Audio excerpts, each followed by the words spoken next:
And welcome back to Hannity. Now, you just heard where things stand in the Senate. We now want to focus on the House of Representatives, where it appears that some Republican lawmakers are getting weak in the knees and could be caving into Democrats' demands. Washington Post, take a close look at that list there, has a list of 18 GOP lawmakers who may be willing to buckle to the Democratic demands, and you can see who they are. We'll put them up again on your screen. I have a clear message for all of them. Hold the line. Don't cave in to the liberal name calling, the bullying, and the intimidation factor, the lack of negotiation.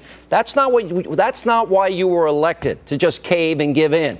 At the end of this mess, the American people, they're going to see who stood up for them and who didn't. And don't forget, your voice matters. If you want, you can always contact your lawmakers. You'll find their numbers at this website right there, www.house.gov. Now, this information is also available at hannitylive.foxnews.com.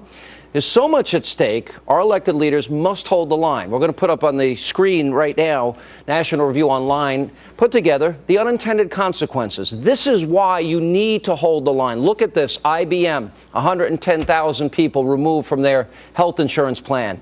Look at this. Delta Airlines, their cost increased by $100 million. Pilots are not going to get their special premium care that they used to get. Caterpillar, their costs are going up 100 grand. A list of companies that are laying off people or moving full-time workers to part-time status. Or if you're going part-time and you work 32 hours a week, your hours are being cut. That's happening all across the country. Watch the bottom of your screen.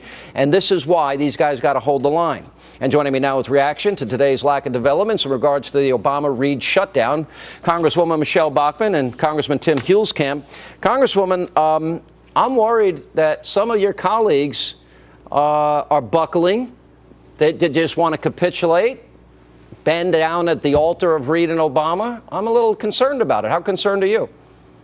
Well, we have held together for a long time in this process. I think we will continue to hold on. Ultimately, the Republicans are the conservatives that are going to work together to make sure that we can push back Obamacare. We're really very energized today. We were very strong. This is about the happiest I've seen members in a long time, because we see that we're starting to win this dialogue on a national level. And I think that we need to hear from people back home, but so far so good. There's been strong unity on most every vote. I want people to pay very close attention to the screen. LSU hospitals, they're going to cut nearly 1,500 jobs. Same thing all over the state of Virginia. They're limiting hours of people. The Commonwealth of Virginia, Congressman Huelskamp, this is happening all over the country, what we're putting up on that screen. Nobody in the mainstream media is gutsy enough to point it out. This is why you guys have to hold the line. For the St. Peter's College, they're cutting, the hours of 250 professors because of Obamacare. All of these things going on. You guys got to make that case.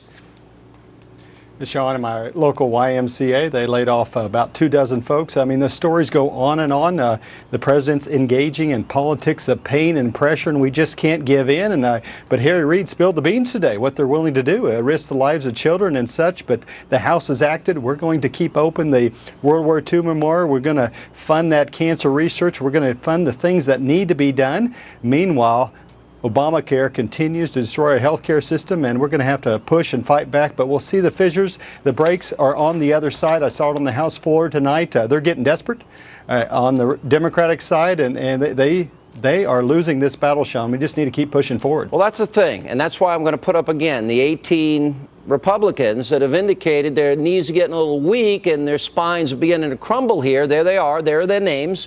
And again, HannityLive.foxnews.com, all the contact information. If you want to get in touch, if one of these guys is your congressman, you can do that. Now, Congresswoman, I understand the House. You guys are trying to move 5 pieces of legislation to keep our national parks and museums open, to fund the District of Columbia, to support America's veterans and VA, and to fund the NIH, and to fund our Guard and our National Guard. Where do we stand with those bills now?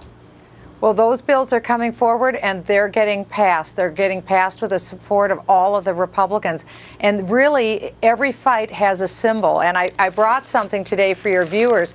This is the police tape that was at the World War II Memorial today. There are members of Congress there. We pulled this tape loose together with the metal barriers to make sure that our World War II veterans could get in.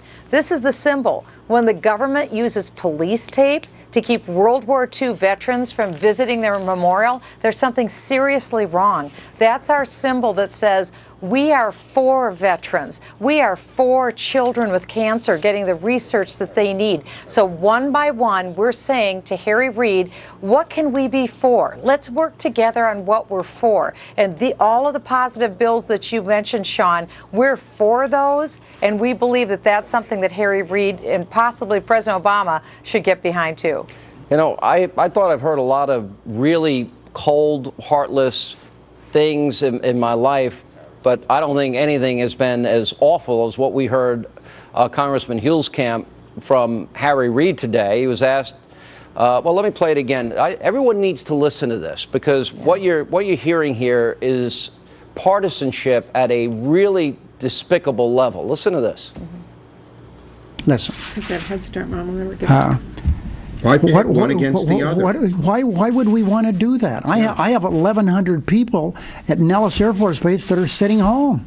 They have a few problems of their own. This is to have someone of your intelligence suggest such a thing.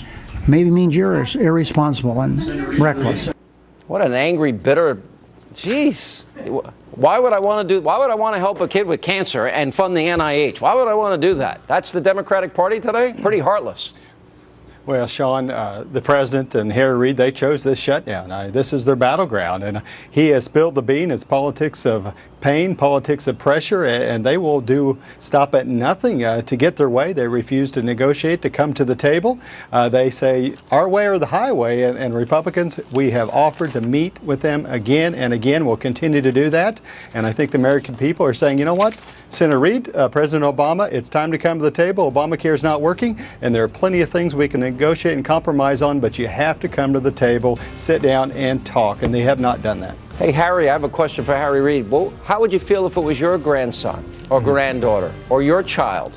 Maybe that's why you'd want to fund the NIH as the House is passing the bill, and put aside your bitter, angry partisanship. How's that? All right, guys, thank you. Appreciate it. Thanks, Sean. Thank you.